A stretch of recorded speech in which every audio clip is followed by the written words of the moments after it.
தமிழ் மக்கள் அனைவருக்கும் வணக்கம் நண்பா. இந்த வீடியோல என்ன கவர்மெண்ட் ஜாப் பார்க்க போறோம்னு பார்த்தீங்க அப்படின்னா, நம்மளுடைய தமிழ்நாடு அரசாங்கம் வழங்கியிருக்கக்கூடிய தமிழகத்தில் இருக்கக்கூடிய அரசு உதவியாளருக்கான வேலைவாய்ப்பு தான் பார்த்தீங்கன்னா இந்த வீடியோல நம்ம பார்க்க போறோம். இந்த ஜாப்ல முதல் 3 முக்கியமான விஷயங்கள் என்னன்னு சொல்லி பார்த்தீங்க அப்படின்னா, இந்த ஜாப்பை பொறுத்த வரைக்கும் அனைத்து உறுப்பினருக்குமே ஆண்களுக்கும் சரி பெண்களுக்கும் சரி எந்தவித கட்டணமும் இல்லாமல் இந்த ஜாப்க்கு உங்களால் அப்ளை பண்ணிக்க முடியும். அதுக்கப்புறம் தமிழகத்தில் இருக்கக்கூடிய அனைத்து உறுப்பினர்கள் ஆண்களுக்கும் சரி பெண்களுக்கும் சரி செலெக்ஷன் ப்ராசஸை பொறுத்த வரைக்கும் எந்தவித தேர்வுமே இல்லாமல் இந்த ஜாப்புக்கு உங்களை வந்து செலக்டும் செய்வதாக வந்து அறிவிச்சிருக்காங்க. இது ரெண்டுமே முக்கியமான விஷயம் தான். ஏன்னா நிறைய பேருக்கு எக்ஸாமினேஷன் கஷ்டமாக இருக்கும், சில பேருக்கு பணம் கட்ட முடியாது. ஸோ இந்த ரெண்டு விஷயங்களும் இந்த கவர்மெண்ட் ஜாப்ல கிடையவே கிடையாது. ஸோ இதை வச்சு உங்களால் ஈஸியாக பார்த்தீங்கன்னா ஜாப்க்கு வந்து அப்ளை பண்ணிக்க முடியும். சேலரியை பொறுத்த வரைக்கும் உங்களுக்கு 25,000 வரைக்கும் உங்களுக்கு மாத சம்பளம் தருவதாக வந்து அறிவிச்சிருக்காங்க. நீங்கள் அப்ளை பண்ணி முடிக்க வேண்டிய கடைசி தேதி 6ஆம் தேதி 5ஆம் மாதம் 2026 சாயந்தரம் 5 மணிக்கு முன்னாடி வந்து நீங்கள் அப்ளை பண்ணியிருக்கணும். உங்களுக்கு அப்ளிகேஷன் ஃபார்ம் வந்து கொடுத்துருக்காங்க. அந்த அப்ளிகேஷன் ஃபார்மை ப்ராப்பராக ஃபில் பண்ணி நீங்கள் போஸ்ட் மூலமாக நீங்கள் அப்ளை பண்ணுற மாதிரி இருக்கும். நீங்கள் எப்படி ப்ராப்பராக அப்ளிகேஷன் ஃபார்ம் ஃபில் பண்ணணும் அப்படின்ற விஷயங்களும் இந்த வீடியோக்கு நான் தெளிவாக ஷோ பண்ணியிருக்கேன். ஸோ ப்ராப்பராக வீடியோ ஃபாலோ பண்ணி ப்ராப்பராக வந்து ஜாப்க்கு வந்து அப்ளை பண்ணுங்கள். ஆண்களும் சரி பெண்களும் சரி இந்த ஜாப்க்கு அப்ளை பண்ணிக்க முடியும். தமிழகத்தில் எந்த டிஸ்ட்ரிக்ட்ல இருந்தாலும் சரி இந்த ஜாப்க்கு எலிஜிபிள், உங்களால் ஜாப்க்கு வந்து அப்ளை பண்ணிக்க முடியும். இந்த வீடியோவில் இந்த ஜாப்க்கு நீங்கள் ப்ராப்பராக எப்படி அப்ளை பண்ணணும், உங்களுக்கான நோட்டிஃபிகேஷன் அப்ளிகேஷன்லாம் எங்கே கிடைக்கும் அப்படின்ற ஃபுல் டீட்டெயில்ஸ் பார்த்தீங்கன்னா இந்த வீடியோக்கு நான் தெளிவாக எக்ஸ்பிளைன் பண்ணியிருக்கேன். எந்த அளவுக்கு வீடியோ ஸ்கிப் பண்ணாமல் ஃபுல்லாக பார்த்து இந்த ஜாப்போட ஃபுல் டீட்டெயில்ஸ் தெரிஞ்சுக்கிட்டு அதுக்கப்புறம் ஜாப்க்கு அப்ளை பண்ணுறீங்களோ அந்தளவுக்கு இந்த வேலை கிடைப்பதற்கு அதிகமான வாய்ப்புகள் இருக்குது. முடிஞ்சளவு வீடியோ ஸ்கிப் பண்ணாமல் ஃபுல்லாக பாருங்கள். ஓகே நண்பா, இதான் பார்த்தீங்கன்னா அவங்க அஃபிஷியலாக ரிலீஸ் பண்ணியிருக்கேன் நோட்டிஃபிகேஷன். இந்த நோட்டிஃபிகேஷனுக்கு கீழே பார்த்தீங்க அப்படின்னா நீங்கள் அப்ளை பண்ணக்கூடிய உங்களுக்கான அப்ளிகேஷன் வந்து அவங்க கொடுத்துருக்காங்க. ஸோ ஒரே லிங்க்லேயே உங்களுக்கு நோட்டிஃபிகேஷன் கிடச்சிரும், அப்ளிகேஷன் கிடச்சிரும். இந்த ஜாப் உங்களுக்கு சூட்டபிளாக இருக்குது, அப்ளை பண்ண தயாராக இருக்கீங்க அப்படின்னா உங்களுக்கு இந்த நோட்டிஃபிகேஷன் அப்ளிகேஷன் இருக்கக்கூடிய பிடிஎஃபோட லிங்க் உங்களுக்கு கீழே டிஸ்கிரிப்ஷனில் ஃபர்ஸ்ட் லிங்கை வந்து கொடுத்துருப்பேன். ஸோ அந்த லிங்கை கிளிக் பண்ணி ப்ராப்பராக செக் பண்ணி பார்த்து ப்ராப்பராக அப்ளை பண்ணுங்கள். இதே மாதிரி சூப்பரான கவர்மெண்ட் ஜாப் பற்றி நீங்கள் உடனுக்குடனே அப்படியே தெரிஞ்சுக்கணும், நீங்களும் நல்ல கவர்மெண்ட் ஜாப்பில் ஜாயின் பண்ணணும். அதற்கு நம்ம சேனல் உங்களுக்கு ஒரு சப்போர்ட்டிவான சேனலாக இருக்குது நீங்கள் நினைச்சால் மட்டும் மறக்காம சேனலை சப்ஸ்கிரைப் பண்ணி பக்கத்துக்கு பெல் சிம்பிள் ஐகானை கிளிக் பண்ணி ஆல் அப்படின்ற ஆப்ஷனை கிளிக் பண்ணிக்கோங்க. மறக்காம இந்த வீடியோக்கு லைக் பண்ணுங்க, உங்கள் ஃப்ரெண்ட்ஸ் சர்க்கிளுக்கும் ஷேர் பண்ணுங்க. முடிஞ்ச வீடியோ ஸ்கிப் பண்ணாமல் ஃபுல்லாக பார்த்து இந்த ஜாப்போட ஃபுல் டீடைல்ஸ் தெரிஞ்சுக்கிட்டு அதுக்கப்புறம் இந்த ஜாப்க்கு அப்ளை பண்ணுங்க. வாங்க வீடியோக்குள்ள போயிட்டு இந்த ஜாப்போட ஃபுல் டீடைல்ஸ் தெளிவாக பார்க்கலாம். ஓகே நண்பா, இல்லை என்ன ஜாப் போஸ்டிங் கொடுத்துருங்க அப்படின்னா முன்னாடியே சொன்ன மாதிரி அசிஸ்டன்ட் வேலை கொடுத்துருக்காங்க. அதுவும் ப்ராஜெக்ட் அசிஸ்டன்ட் வந்து கொடுத்துருக்காங்க. வெறும் அசிஸ்டன்ட் கூட பார்த்தீங்க அப்படின்னா சில பேர் வந்து விரும்ப மாட்டாங்க.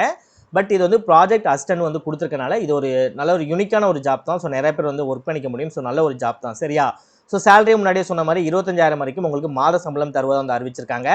ஏஜ் லிமிட்டை பொறுத்த வரைக்கும் உங்களுக்கு 28 வயதிற்கு அதிகமாக இருக்கக்கூடாது அப்படின்னு இருக்காங்க. இன்கேஸ் நீங்கள் எஸ்சி எஸ்டி கேட்டகரிக்குள்ளே வர்றீங்க அப்படின்னா உங்களுக்கு எக்ஸ்ட்ரா ஒரு 5 வருடம் வந்து கொடுத்துருக்காங்க. கிட்டத்தட்ட பார்த்தீங்கன்னா ஒரு 33 இல்லை 34 வயது வரைக்கும் பார்த்தீங்கன்னா உங்களுக்கு வந்து ஏஜ் ரிலாக்ஸேஷன் எஸ்சி எஸ்டி கேட்டகரிக்கு மட்டும் கொடுத்துருக்காங்க. எஜுகேஷன் குவாலிஃபிகேஷனை பொறுத்த வரைக்கும் நீங்கள் எம்எஸ்சியில் என்வரான்மெண்டல் சயின்ஸு இல்லைனா என்வரான்மெண்டல் மேனேஜ்மெண்ட்டு இல்லை நீங்கள் என்வரான்மெண்டல் பயோடெக்னாலஜி இல்லை பாட்டனி ஆர் லைஃப் சயின்ஸ் அது ரிலேட்டடாக நீங்கள் படித்து 55% மதிப்பெண்கள் பெற்றிருக்கீங்க. அப்படி இல்லைனா 5.79 சிஜிபின்னு சொல்லுவாங்க இல்லையா, அந்த பெர்சன்டேஜ் அப்படின்னு சொல்லுவாங்க இல்லையா, ஸோ அந்த பெர்சன்டேஜ் வச்சிருந்தாலும் சரி இந்த ஜாப்க்கு வந்து அப்ளை பண்ணிக்கலாம்.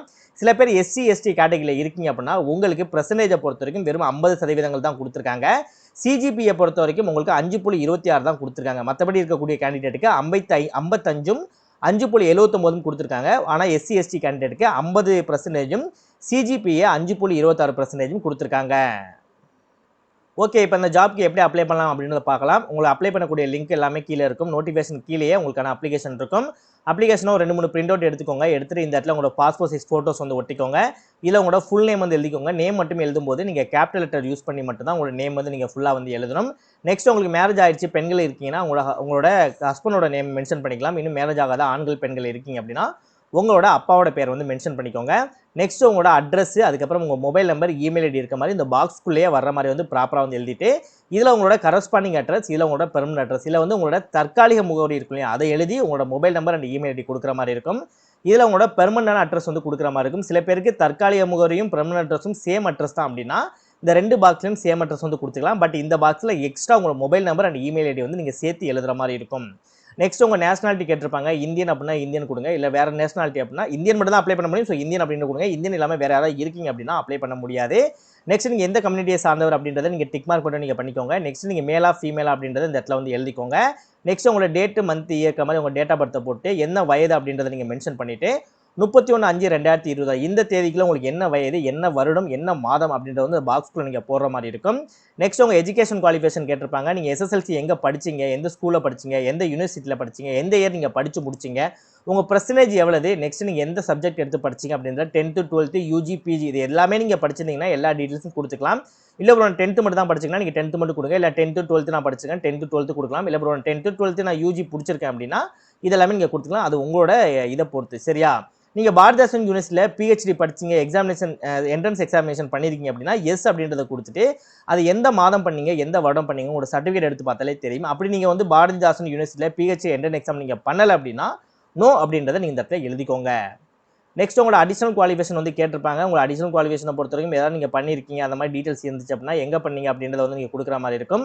அப்படி கொடுத்தீங்கன்னா அதோட சர்டிஃபிகேட்டும் சேர்த்து வச்சு இணைச்சு நீங்கள் அனுப்புகிற மாதிரி இருக்கும், உங்களோட அப்ளிகேஷன் கூட சேர்த்து. அப்படி இல்லைனா இதை நீங்கள் விட்டுருங்க. நெக்ஸ்ட் அதே மாதிரி தான் எக்ஸ்பீரியன்ஸை பொறுத்த வரைக்கும் நீங்கள் எங்கே ஒர்க் பண்ணீங்க, எதில் என்ன ஒர்க் பண்ணீங்க, எந்த மாதத்துலேருந்து எந்த மாதம் வரைக்கும் எந்த வருடத்துலேருந்து எந்த வருடம் வரைக்கும் ஒர்க் பண்ணீங்க, அதில் உங்களோட ஒர்க் என்ன, எந்த எக்ஸ்பீரியன்ஸ் என்ன அப்படின்றத கொடுக்குற மாதிரி இருக்கும். இன்கேஸ் எக்ஸ்பீரியன்ஸ் இருக்குது அப்படின்னா, இல்லை அப்படின்னா இஃப் எனின்னு கொடுத்துருக்காங்க பாருங்கள், இல்லை அப்படின்னா எக்ஸ்பீரியன்ஸ் இது நீங்கள் கொடுக்க தேவையில்ல. நெக்ஸ்ட் ரிசர்ச் பப்ளிகேஷன் கொடுத்துருக்காங்க. இது உங்கள்கிட்ட இருந்தால் கொடுத்துக்கலாம், நிறைய பேர் இருக்க வாய்ப்பு கிடையாது. ஸோ அது வந்து ஆப்ஷனல் தான், அது வந்து விட்டுருங்க. அவார்ட்ஸ் ரெகக்னேஷனும் பார்த்தீங்கன்னா ஆப்ஷனல் தான் கொடுத்துருக்காங்க. ஸோ அதுவும் நிறைய பேர் இருக்க வாய்ப்புகள் கிடையாது. ஸோ அதையும் வந்து விட்டுருங்க. ஃபைனலாக டேட் எந்த டேட்டில் அப்ளை பண்ண போகிறீங்களோ அந்த டேட்டு, எந்த பிளேஸ்லேருந்து அப்ளை பண்ண போகிறீங்களோ அந்த பிளேஸு, ஃபைனலாக இந்த இடத்துல உங்களோட சிக்னேச்சரை போட்டுக்கோங்க. அவ்வளோதான். இப்போ நீங்கள் அப்ளிகேஷன் ஃபில் பண்ணி முடிச்சாச்சு. உங்களோட நோட்டிஃபிகேஷனில் ஃபஸ்ட்டு பேஜ் வந்தீங்கன்னா இதில் ஒரு அட்ரஸ் வந்து கொடுத்துருப்பாங்க. இந்த அட்ரஸ் தான் பார்த்தீங்கன்னா உங்களோட அப்ளிகேஷனை நீங்கள் போஸ்ட் மூலமாக அப்ளை பண்ணுற மாதிரி இருக்கும். 6 மே 2026 சாயந்தரம் 5 மணிக்கு முன்னாடி நீங்கள் அப்ளை பண்ணுற மாதிரி இருக்கும். நெக்ஸ்ட் அவங்க அப்ளிகேஷனில் சில டாக்குமெண்டேஷன்லாம் உங்களுக்கு வந்து அட்டாச் பண்ணி அனுப்ப சொல்லியிருப்பாங்க இல்லையா? அதிலே பார்த்தீங்கன்னா கொடுத்துருப்பாங்க. இந்த செல்ஃப் அட்டாச்னு சொல்லி கொடுத்துருக்காங்க இல்லையா? ஸோ இந்த மாதிரி எந்தெந்த டாக்குமெண்டேஷன்லாம் கேட்டிருக்காங்க. எனக்கு தெரிஞ்சு செல்ஃப் அட்டாச்ட் இதுக்கு மட்டும் தான் வந்து கேட்டிருக்காங்க. குவாலிஃபிகேஷன் எக்ஸாமினேஷன், இந்த கேட்டு, என்இடி, எஸ்சிடி இந்த மாதிரி நீங்கள் பண்ணியிருந்தால் மட்டும்தான் நீங்கள் வந்து உங்களோட டாக்குமெண்டேஷனோட காப்பி வச்சு அனுப்புகிற மாதிரி இருக்கும். ஸோ அது நீங்கள் பண்ணல அப்படின்னா எந்த வித டாக்குமெண்டேஷனும் நீங்கள் வச்சு அனுப்ப தேவையில்ல. ஜஸ்ட் நீங்கள் அப்ளிகேஷன் மட்டுமே ஃபில் பண்ணிவிட்டு அதே இந்த அட்ரஸுக்கு நீங்கள் போஸ்ட் மூலமாக வந்து மே மாதம் வந்து 6ஆம் தேதிக்குள்ளே வந்து நீங்கள் அப்ளை பண்ணி முடிச்சிருக்கணும். நெக்ஸ்ட் அவங்க சில டாக்குமெண்டேஷன் இன்னும் தனியாக வந்து கேட்டிருக்காங்க. உங்களுக்கு எக்ஸ்பீரியன்ஸ் இருக்குது, மார்க் ஷீட் இருக்குது. அதாவது இதில் வந்து கேட்கல, உங்களுக்கு நோட்டிஃபிகேஷன் வந்து கேட்கல, பட் இதில் கேட்டிருக்காங்க. இதை நான் கவனிக்க மறந்துட்டேன். ஸோ இதில் என்ன கேட்டிருக்காங்க அப்படின்னா உங்களோட ஒரிஜினல் சர்டிஃபிகேட்லாம் வந்து மார்க் ஷீட், எக்ஸ்பீரியன்ஸ் எல்லாமே வந்து நீங்கள் வந்து ரிலவெண்ட் டாக்குமெண்ட் எல்லாமே வந்து நீங்கள் அந்த உங்களோட செலெக்ஷன் ப்ராசஸ் அப்போ நீங்கள் எடுத்துகிட்டு போகணும் அப்படின்னு இருக்காங்க. ஸோ அதையும் ஒன் டைம் நீங்கள் வந்து ஃபாலோ பண்ணிக்கோங்க. நெக்ஸ்ட் நீங்கள் வந்து உங்களோட போஸ்ட் மூலமாக நீங்கள் அப்ளை பண்ணும்போது போஸ்ட் கவரோட டாப்பில் பார்த்தீங்கன்னா application for the post stop அப்படின்னு சொல்லி எழுதி இதை வந்து நீங்கள் எழுதணும்னு சொல்லியிருக்காங்க. அப்ளிகேஷனோட டாப்பில் வந்து எழுதணும்னு சொல்லியிருக்காங்க. உங்கள் டாக்குமெண்டேஷன் பார்த்தீங்க அப்படின்னா கொரியர் இல்லை போஸ்ட் மூலமாக அனுப்பலாம், இல்லைனா இமெயில் மூலமாக நீங்கள் பண்ணுறீங்க அப்படின்னா இந்த இமெயில் கூட பார்த்தீங்கன்னா நீங்கள் வந்து சென்ட் பண்ணிக்கலாம். ஸோ உங்களோட அப்ளிகேஷனை வந்து நீங்கள் எல்லாம் ஃபில் பண்ணி முடிச்சுட்டு ஒரு பிடிஎஃப் டாக்குமெண்ட்டாக கன்வெர்ட் பண்ணிவிட்டு இந்த இமெயில் கூட பார்த்தீங்க அப்படின்னா நீங்கள் போஸ்ட் மூலம் அப்ளை பண்ணிக்கலாம். எனக்கு இமெயில் மூலமாக அப்ளை பண்ணிக்கலாம். எனக்கு தெரிஞ்சு நீங்கள் போஸ்ட்டில் பண்ணுறது தான் எனக்கு தெரிஞ்சு பெட்டரான ஒரு ஆப்ஷனாக வந்து இருக்கும். ஸோ அதான் வந்து ஒரு கவர்மெண்ட் ஜாப்க்கு ஒரு ஃபுல்ஃபில்லான ஒரு இதுவாக இருக்கும். ஸோ அதை ஒன் டைம் நீங்கள் ஃபாலோ பண்ணிக்கோங்க. நெக்ஸ்ட் உங்களோட அப்ளிகேஷன் செலக்ட் ஆகிடுச்சு அப்படின்னா உங்களுக்கு இன்டர்வியூ எங்கே நடக்கும் என்ன அப்படின்ற விஷயங்கள் வந்து உங்களுக்கு அக்னாலஜி மூலமாக உங்களுக்கு வீட்டுக்கு தெரியப்படுத்துவாங்க. அதுக்கப்புறம் நீங்கள் இன்டர்வியூ வந்து நீங்கள் அட்டெண்ட் பண்ணுற மாதிரி இருக்கும். ஸோ ப்ராப்பராக அப்ளை பண்ணுங்கள். வேலை கிடைக்க வாழ்த்துக்கள் நண்பா. All the best.